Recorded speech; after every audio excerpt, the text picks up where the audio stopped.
What's the meaning of conjugate?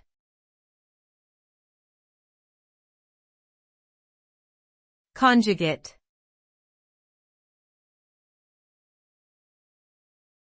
Conjugate.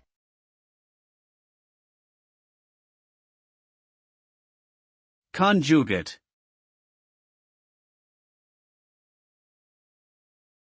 Conjugate.